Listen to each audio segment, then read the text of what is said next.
Eis o eremitério, chegamos, gritou Fyodor Pavlovitch. O murado e o portão estão fechados. E pôs-se a fazer em gestos longos o sinal da cruz diante dos santos pintados acima e aos lados do portão. Em gestos longos, em inglês dá uma noção melhor, só para a gente imaginar o gesto, né? Large crossing motion, né? Então, são gestos largos em cruz, vamos colocar assim, né? Então, é claro, é um gesto caricato ali, né? Então, em vez de ele fazer pelo sinal da cruz assim, ele provavelmente fez, né? Sei lá como que ele fez aqui, uma coisa teatral, né? Ninguém leva regra própria a mosteiro alheio, observou ele. Aqui no eremitério, 25 santos vivem para a salvação. Entreolham-se e se alimentam de repolho. Nenhuma mulher cruza esses portões, eis o que é particularmente digno de nota. E é verdade.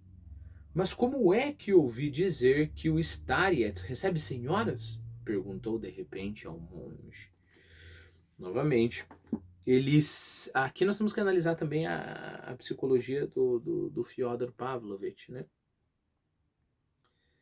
Parece que ele se entrega a esse personagem de palhaço, ele exagera aquilo ali, né? E a pergunta também é, por quê? Por que ele faz isso? Ninguém leva regra própria a mosteiro alheio, né? Em inglês está o seguinte, a man goeth. Então tem um toque interessante em inglês, eu não sei como é que isso funciona no russo, mas o goeth é como se fosse o verbo ir, o verbo go, só que de um jeito arcaico, né? Tipo o nosso vós sereis, aqui não caberia um vós, né? Mas ele soa como linguagem bíblica, então aqui é uma outra piada, pelo menos na tradução em inglês, né? Então a man goeth not, então também é essa construção, a man goeth not, né? Soa bem bíblico assim. No inglês corrente seria a man doesn't go, né? Então, a man goeth not to another monastery with the statutes of his own.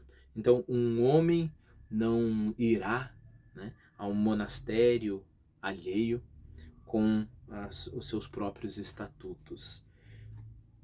E, alguma ideia do que está acontecendo, por que ele está falando isso? Bom, aí ele está explicando por que ele está fazendo o sinal da cruz, né? Porque qual que é o monastério do Fyodor Pavlovitch? Ora, é uma dança ali, uma dança lasciva, é pegar uma prostituta, é beber, esses são os gestos, esse é o sinal da cruz dele. Este é o estatuto do monastério dele, né? Essa vida lasciva. Aí ele fala, bom, se eu vou no monastério dos outros, então eu não vou seguir as minhas regras, ok? Então, se no monastério beneditino as pessoas fazem as pessoas se persignam, né? Fazendo pelo sinal da Santa Cruz, e no outro é um benzer-se simples, eu vou obedecer o costume de lá, né?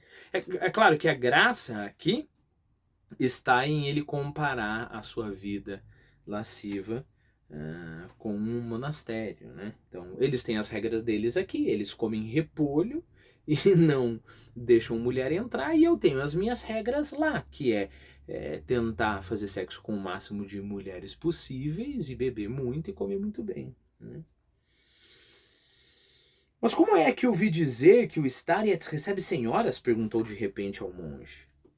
Agora mesmo há mulheres do povo aqui. Vejam, ali junto ao anexo, estão aguardando.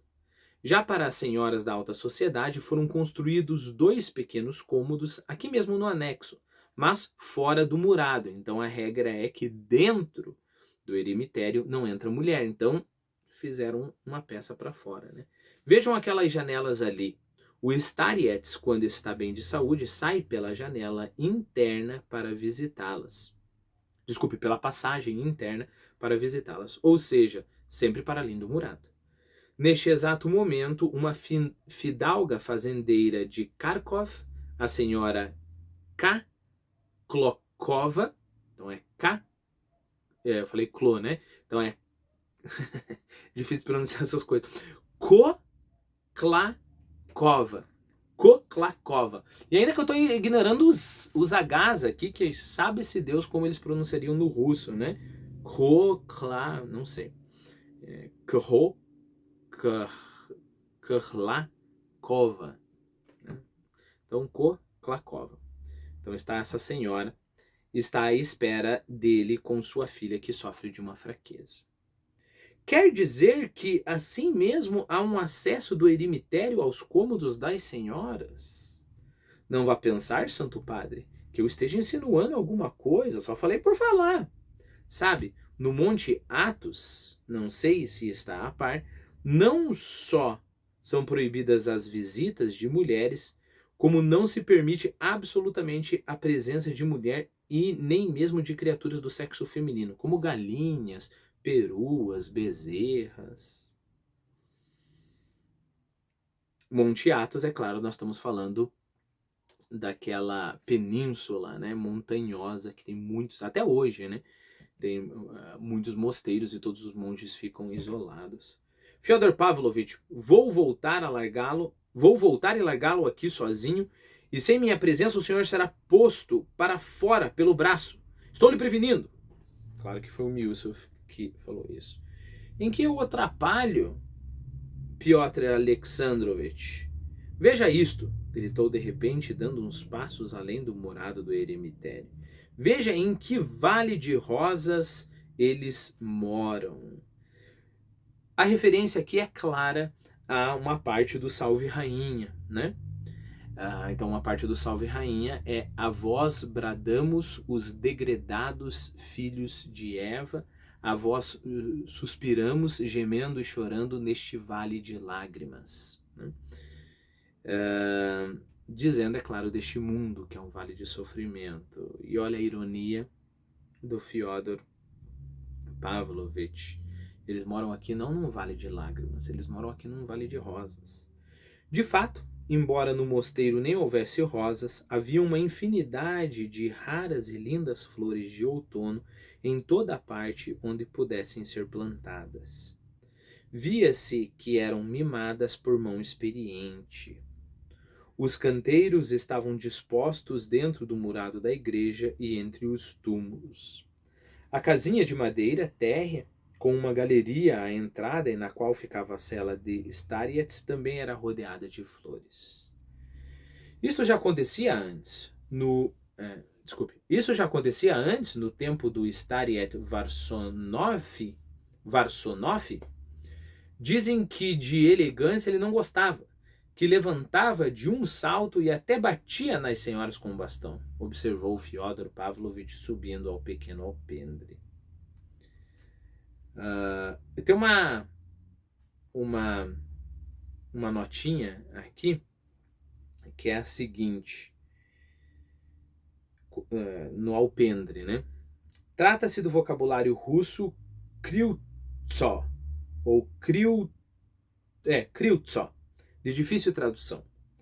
Em mansões ou palacetes é uma espécie de pórtico, às vezes com colunas e ornamentos, mas em casas simples, sobretudo no meio rural, é uma espécie de alpendre fechado, lateral, com uma pequena escada por onde se entra na casa. Nos romances de Dostoiévski tem sempre esse aspecto de alpendre fechado, né?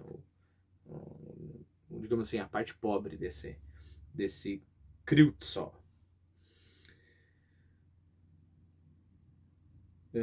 Tá bom? Então observou Fyodor Pavlovich subindo ao pequeno alpendre.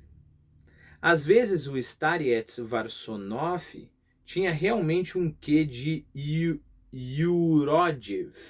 Esse Yurodiev basicamente é um louco por Cristo. A gente tem que conversar um pouquinho sobre ele, mas eu acho que eu vou abrir talvez um vídeo separado.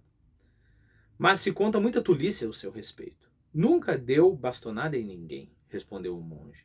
Agora aguardem um minuto, senhores, que vou comunicar sua presença. Fyodor Pavlovich, estou lhe avisando pela última vez, escute! Comporte-se direito, senão o senhor vai ver. Miusov ainda teve tempo de murmurar. Desconheço completamente o motivo de tamanha inquietação, observou Fyodor Pavlovitch em tom de galhofa. Ou estará com medo de uns pecadilhos? Porque, segundo dizem, pelo olhar das pessoas, ele sabe por que o procuram. E como o senhor, um homem de Paris e tão avançado, tem a opinião dele em tão alto apreço, até me deixa admirado, veja só. Mas não deu tempo para Miusov responder a esse sarcasmo. Pediram que entrasse. Volta a enfatizar como que o Miusov está tremido em suas bases, né? Na verdade, se você pensar, o Fyodor Pavlovitch, com toda a sua palhaçada, com toda a sua loucura aqui, ele está por cima, né? É claro que o Miusov não deve estar com medo que o Zosima veja os pecados dele no olhar. Mas tem alguma coisa aí. Tem alguma coisa aí, né? Ele não está se sentindo confortável. E é claro, o Fyodor Pavlovitch sabe tirar proveito da situação. Bem, já sei como sou, estou irritado, vou começar a discutir, ficar excitado e acabar rebaixando a mim mesmo e as minhas ideias, passou-lhe pela cabeça.